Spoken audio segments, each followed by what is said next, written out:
All right. Hey, everyone. So my name is Paul. I'm a faculty at MIT, where I lead the Multisensory Intelligence Research Group. So our group is driven by this vision of building better symbiosis between humans and AI systems. And we do this across various sensory mediums that humans find very intuitive to interact with the world, and also the natural modalities that are better for AI systems to process and to help humans in understanding. So what do I mean by that? Well, of course, we're all people here. We use sight, sound, touch, and smell and taste to perceive and interact with the world around us. And these are all crucial sensory modalities for us to better understand and interact with the world. But of course, most of AI has seen great progress in language, and nowadays vision and audio, but very little work has been in better understanding touch, smell, and taste with AI systems. And therefore, a big part of our work is in improving the low-level multimodal sensing capabilities of AI. How do we imbue these very human-like senses into AI systems to improve their capability in understanding and interacting with the world? And of course, at the same time, there are many digital modalities that are much more intuitive for robots than to people, right? Large-scale wearable data, long-range sensors, extremely huge social networks, data forms that would take a human multiple lifetimes to even look at. How can we use AI systems to better process vast amounts of data and translate them into understandable insights to help people? So this can be roughly broken down into low-level multimodal sensing, improving the multimodal sensing capabilities of today's AI systems, and also high-level multimodal reasoning. How can we use AI to better process vast amounts of data and translate into tangible insights for people? So in keeping in mind the spirit of this theme on embodied AI, I'm going to focus more on some of our work on low-level multimodal sensing, focusing especially on how we can improve the ability of AI to touch and to smell the world, these two sensing modalities. So firstly, on capturing the sense of touch. Now, when I say the sense of touch, most of you will probably think of the hands, right? Our hands are a primary medium for us to touch and feel and interact with objects in the world. And therefore, to digitize the sense of touch, you probably think of a medium that you wear on the hand, such as a glove, so that you can wear this glove around, and when you're interacting with different objects, or you're giving a high five to somebody else, it can capture the sense of touch as you're interacting with the world. And that's exactly what we did. This project is called Fits Like a Flex Glove, automatic design of personalized FPCB-based tactile sensing gloves. So several words to unpack there. Firstly, automatic design. Right, most of the gloves that we're building are very automatically put together using manufacturing equipment. So you don't have to assemble these gloves by yourself, making them extremely easy to produce and also very cheap to produce. Personalized over here, because if you want a glove to sense how you interact with the world, you want it to fit exactly to your hand. So it has to be extremely personalized. You're wearing a too small glove or a too big glove, it will hinder your interactions with the world. And likewise for robots. FPCB over here stands for flexible printed circuit boards. This allows these gloves to be extremely flexible so that whatever contours or shapes they're using with their hand is going to conform to those shapes. Extremely flexible. And of course, these are meant for tactile sensing, capturing the sense of touch. So I'll play this quick video over here. So it starts by having your hand taking a photo of your hand on a piece of paper. So it's an A4 piece of paper so that you can basically get the sizes and dimensions of your hand. So you start by putting your hand on a piece of paper, and that will allow the system to automatically detect sensing regions. So it's going to put more regions on the fingertips because there's more sensitive nerve endings over there and less regions on the palms of the hand. And those sensing regions get sent to Gerber files, which can automatically produce regions of sensing based on high density and low density regions. And these are automatically manufactured across multiple layers. Layers for the circuits, these are based on piezo resistive circuits. So in other words, the resistance of these circuits change the more pressure you apply to them. That allows you to sense the pressures that these are being used for. And several other layers for the fabrics at the top, and also layers to put everything together. So this is the assembly section, putting together the fabrics, the electronics, the circuits, and also the rubber material so that you can still maintain some friction when interacting with everyday objects. And these were very quickly manufactured and very quickly assembled, 5 minutes by these fantastic graduate students. And this is the part where you're connecting it to the readout circuit, and it can be nicely worn on the on your hand, right, the readout circuit. So very flexible, very thin, and very cheap and accessible to make. So here are examples of you wearing this glove and interacting with different objects, like playing with your mouse. Over here are the sensing regions. Higher color meaning higher pressure. Here you're interacting with everyday objects.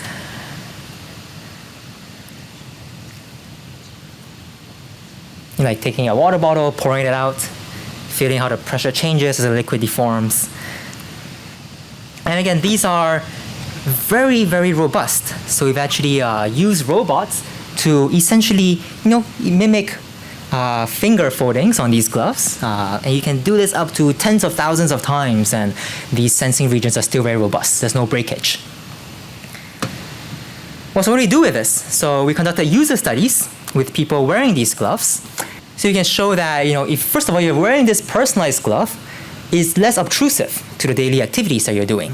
And we also find that there's lower variance in the sensing region, so it's more repeatable. If you're wearing a glove that is too big and is slipping and sliding across your hands, you're going to see higher variance when you start doing these objects, these activities.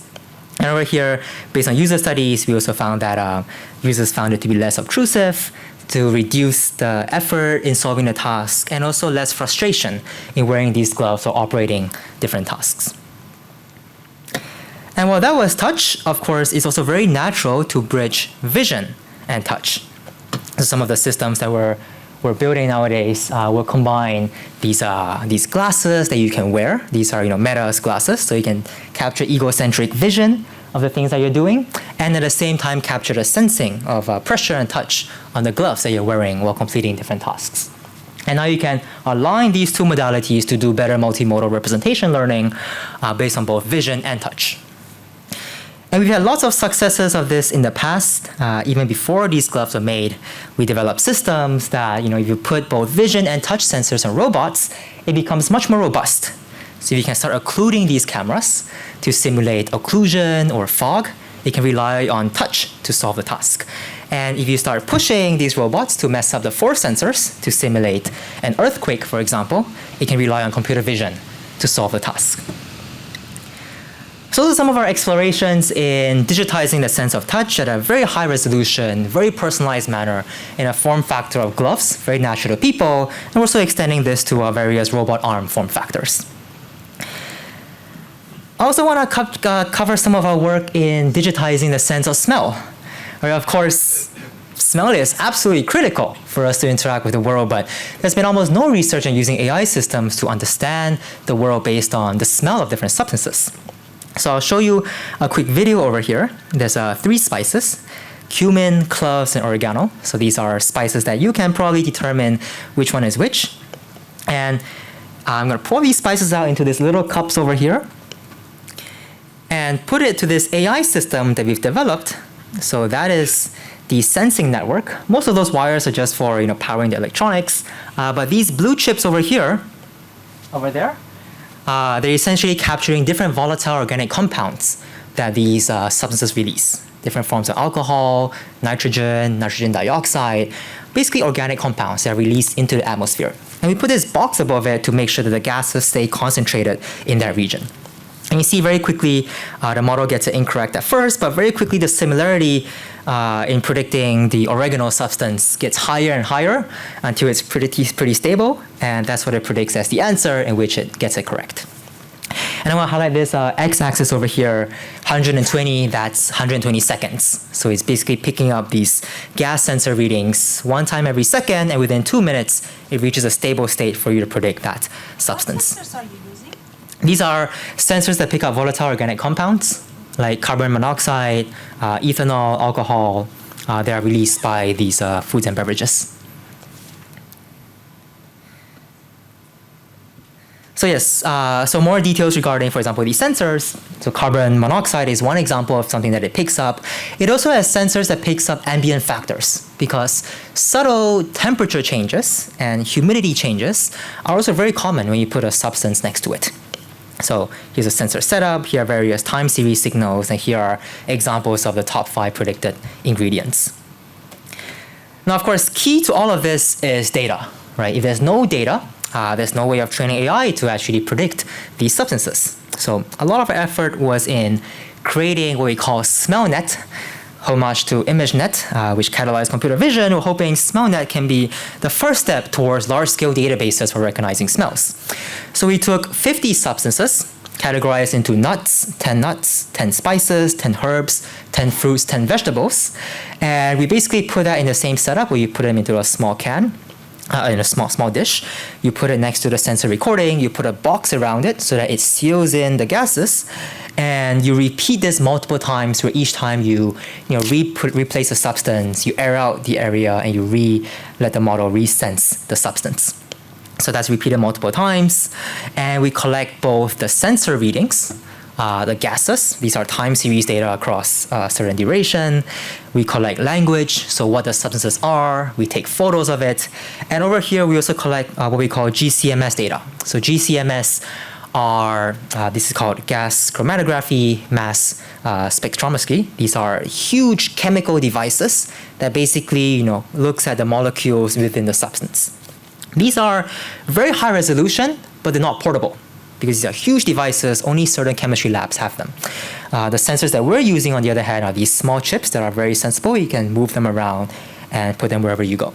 But of course, you can also align these lower resolution, more portable sensors with higher resolution, less portable sensors. So some examples of the data. So you can see here 2 examples of spices, angelica and mint. They have very different nitrogen dioxide values, both at the beginning when the reading happens, and also how they change over time.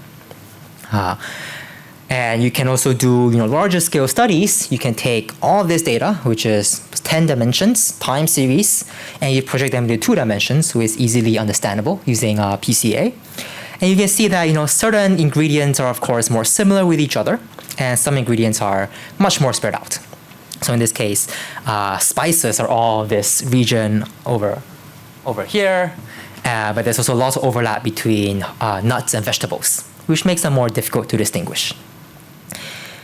And this all, of course, work in progress. This is the first time I think people have collected such data, and we're also training it for very targeted applications. So one very cool application I like is detecting allergens. Right? Some people might be allergic to peanuts, and it's not clear whether it's peanuts or there's some peanut contamination in this dish that you're eating at a restaurant. So over here, we're programming this specific system to detect trace amounts of peanuts. So you can put it onto a candy bar or to a jar of peanut butter, and it will detect the presence of peanuts. And you can also pipe that to a large language model so that people could recognize what are some symptoms of peanut allergies and what might the nearest hospital be. And of course, tons of challenges. It's much more challenging when you go to mixtures of substances. These things have still very low accuracy, and also actually working in the real world. So we saw in the data collection, we put this box around it to seal in the gases. Getting it to work in the real world where there's different temperatures, humidities, different number of people around it is still a big challenge. Right, so hopefully that gives you a sense of some of the cool work on multimodal sensing we're working on. Of course, these are all going to be critical for building next generation of embodied systems, and introduces lots of new challenges in both the neural architectures, data requirements, and also evaluation for resulting in true embodied human-AI collaboration. Thanks, everyone.